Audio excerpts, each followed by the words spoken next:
లలితా సహస్రనామం వశిన్యాది దేవతలు చెప్పారు కదా అమ్మవారి అనుగ్రహంతో. దానికి వ్యాఖ్యానం చెప్పడం అంటే మాటలా? అంత అనుగ్రహం ఉన్నవాడా భాస్కర్ రాయల వారు? ఒకనాడు భాస్కర్ రాయల వారి దగ్గరికి వచ్చి అన్నారు, మహాచతుషష్ఠి యోగిని గణసేవిత అని అమ్మవారికి ఒక నామం ఉంది కదా, 64 కోట్ల మంది యోగినుల చేత సేవింపబడుతుంది అంటారు కదా, 64 కోట్ల యోగినుల యొక్క కథలు, వృత్తాంతాలు, పేర్లు మాకు చెప్తారా అని అడిగారు. మీరు లలితా సహస్రానికి వ్యాఖ్యానం చేశానంటున్నారు కదా, మీకు తెలుసా చెప్పండి అన్నారు. భాస్కర్ రాయల వారు అన్నారు, ఏ భక్తుడైనా అంతేనండి, పలికెడిది భగవతమట పలికించు విభుండు రామభద్రుండట. నేను చెప్తున్నానన్నవాడికి అయితే బెంగ, అమ్మవారు చెప్పిస్తోందన్నవాడికి బెంగ ఏమిటి? కాబట్టి ఆయన అన్నారు, తప్పకుండా మీకు 64 కోట్ల యోగినుల చరిత్రలు కదా కావాలి, సాయంకాలం మీ అగ్ని కార్యాలు పూర్తి చేసుకుని గంగ ఒడ్డుకొచ్చి కూర్చోండి, చెప్తానన్నారు. వాళ్ళకి ఒక గురువు గారు ఉండేవారు, కుంకుమానంద స్వాముల వారు. ఆయనకి వెళ్ళి చెప్పారు, ఇవాళ 64 కోట్ల మంది యొక్క చరిత్ర చెప్తాట మహానుభావుడని. అంటే ఆయన అన్నారు, రే అమ్మవారు రా భాస్కర్ రాయల వారు అంటే ఏమనుకుంటున్నావో, అమ్మవారి చేత అనుగ్రహింపబడిన వ్యక్తి అమ్మవారే, ఆయన చెప్పేస్తాడు జాగ్రత్త అన్నారు. మీరు ఏమనుకుంటున్నారో అంటే సరేనన్నారు. వీళ్ళందరూ వెళ్ళి కూర్చున్నారు. కూర్చుంటే భాస్కర్ రాయల వారు ఒక్కరే కూర్చుని ఉన్నారు. చెప్తారా అన్నారు. చెప్తాను, మీ అగ్ని కార్యాలు సంధ్యావందనం అన్నీ అయిపోయాయా? అయిపోయాయి. అయితే అందరూ కళ్ళు మూసుకుని వినడం ప్రారంభం చేయండి, మొదలు పెడుతున్నానన్నారు. వీళ్ళందరూ కళ్ళు మూసుకుని వినడం ప్రారంభించారు. ఒకేసారి ఇన్ని కోట్ల గొంతుకలతో యోగినుల యొక్క చరిత్రలు వినపడుతున్నాయి. వినపడుతుంటే వీళ్ళందరూ తెల్లబోయి కంగారు పడి కుంకుమానంద స్వామి వారి దగ్గరికి, గురువు గారి దగ్గరికి పరిగెత్తారు. పరిగెత్తి, గురువుగారు ఏకకాలంలో మాకు ఆకాశంలో ఇన్ని కోట్ల మంది యోగినులు నిలబడి వాళ్ళ చరిత్ర వాళ్ళు చెప్తున్నారు, ఇది ఎలా సంభవం అయిందని అడిగారు. ఆయన అన్నారు, మీరు ఎవరిని అడిగారు చెప్పమని అన్నారు. భాస్కర రాయల వారిని అడిగామన్నారు. మీకు చెప్పానా, అమ్మవారి అనుగ్రహం పొందినవాడు అమ్మవారి అయిన. ఇప్పుడు మీ కళ్ళు తుడుస్తాను చూడండి అని ఆయన తన చేతులతో తన శిష్యుల కళ్ళు తుడిచి ఇప్పుడు చూడండి సరిగ్గా అన్నారు. వాళ్ళు భాస్కర రాయల వారి వంక చూస్తే, భాస్కర రాయల వారి కుడి భుజం మీద లలితాదేవి, ఎడం భుజం మీద శ్యామలాదేవి కూర్చుని ఉండగా అమ్మవారిని ఇద్దరిని ఆయన వహించి కూర్చునుంటే 64 కోట్ల మంది యోగినులు పైనుంచి అమ్మవారికి నమస్కారం చేస్తూ చరిత్ర చెప్పుకుంటున్న సందర్భం. కాశీపట్టణం ఆకాశ వీధిలో కొన్ని వేల మంది ఆ రోజున దర్శనం చేశారు. అది భాస్కర రాయల వారు.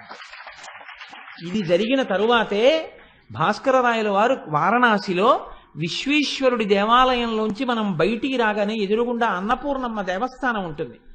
అన్నపూర్ణమ్మ దేవాలయంలోకి వెళ్ళగానే కుడి చేతి పక్కకి తిరిగితే ఎత్తైన అరుగు ఉంటుంది. ఆ అరుగులోకి చిట్ట చివరికి వెళ్ళి చూస్తే కొంచెం లోతుగా ఉంటుంది. అక్కడ మెట్లు దిగి కిందకెడితే శ్రీచక్రేశ్వరుడు అని ఒక శివలింగం ఉంటుంది. ఆ శ్రీచక్రేశ్వరుడు అన్న శివలింగం ఈ సందర్భం జరిగిన తరువాత, లలితా సహస్రనామ స్తోత్ర వ్యాఖ్యానం పూర్తయిన తరువాత భాస్కర రాయల వారు ప్రతిష్ఠ చేసినటువంటి శివలింగం. నేను కాశీ వెళ్ళినప్పుడు నాతో వచ్చిన వాళ్ళందరినీ ప్రత్యేకం ఆ శివలింగం దగ్గరికి తీసుకెళ్ళి ఈ విషయం చెప్పి పొంగిపోయి ఆనందపడిపోయి ఆ శివలింగం మీద 4 తుమ్మి పూలు వేసి పరవశించిపోతుంటాం. కాబట్టి అంతటి మహానుభావుడు భాస్కర రాయల వారంటే. కాబట్టి మహాచతుషష్ఠి యోగిని గణసేవిత అన్న నామానికి వ్యాఖ్యానం ఆ యోగినుల చేతే చెప్పించగలిగినంతటి ప్రజ్ఞావంతుడు భాస్కర రాయల వారంటే. అంతటి మహాపురుషుడు చేసినది సౌభాగ్య భాస్కరం. ఆ సౌభాగ్య భాస్కరాన్ని ఆధారం చేసుకునే 4 మాటలు అమ్మవారు పలికించినవి ఏవైనా ఉంటే సాహసం చేసి 4 మాటలు మీకు విజ్ఞాపన చేసే ప్రయత్నం చేస్తున్నాను. కాబట్టి అమ్మవారి యొక్క లలితా సహస్రనామ స్తోత్రాన్ని ప్రారంభం చేస్తూ వసిన్యాది దేవతలు అంటారు. వసిన్యాది దేవతలనండి, తదనంతరము గ్రంథస్థము చేసిన వ్యాస భగవానుడనండి. వసిన్యాది దేవతలు ప్రారంభం చేస్తూ శ్రీమాత అంటూ ప్రారంభం చేశారు. మొట్టమొదటి నామం శ్రీమాత. నేను మీకు నిన్నటి నుంచి ఎన్నో ప్రసంగాల్లో దీని గురించి అనుసంధానం చేస్తూనే ఉంటాను. అమ్మకి నిజమైన గౌరవం అమ్మా అని పిలవడం చేతనే శ్రీమాత, ఓ గౌరవనీయమైన అమ్మ, మంగళప్రదమైన అమ్మ అని పిలుస్తూ, మీరు చూడండి లోకంలో అమ్మ అన్న మాటకి పరిచయం లేదు. ఇది మీరు బాగా గుర్తుపట్టవలసినటువంటి విషయం. అమ్మ నాన్నగారిని పరిచయం చేస్తుంది. ఈయన మీ నాన్నగారు నాన్న, నాన్నగారండి అనాలి, అమ్మ నువ్వు అన్నట్లే పిల్లాడు ఏమంటాడంటే నాన్న నువ్వు అంటాడు. అంటే అమ్మ అంటుంది తప్పు, అమ్మ నువ్వు అనొచ్చు, నాన్న నువ్వు అనకూడదు, నాన్నగారండి మీరు అనాలి. అలాగే అంటాడు. వీడేం చేస్తాడు, కొన్నాళ్ళు పోయిన తర్వాత తండ్రి సుశీల ఇలా రా అంటాడు, వీడు కూడా సుశీల ఇలా రా అంటాడు. అప్పుడు తండ్రి పిలిచి అంటాడు తప్పు, నేను సుశీల ఇలా రా అంటాను, నువ్వు అమ్మ ఇలా రా అనాలంట. లోకం అంతటినీ అమ్మ పరిచయం చేస్తుంది, అమ్మని ఎవ్వరూ పరిచయం చేయరు. అమ్మకి పరిచయం లేదు, అమ్మ పరిచయం చెయ్యబడుతుంది. అసలు అమ్మయే ఈ లోకానికి నీకు ఉన్నటువంటి ఏకైకమైన అనుసంధానము. అమ్మతో అనుసంధానం ఎక్కడ మొదలు అని అడిగారు. నాభిగొట్టంతో మొదలు.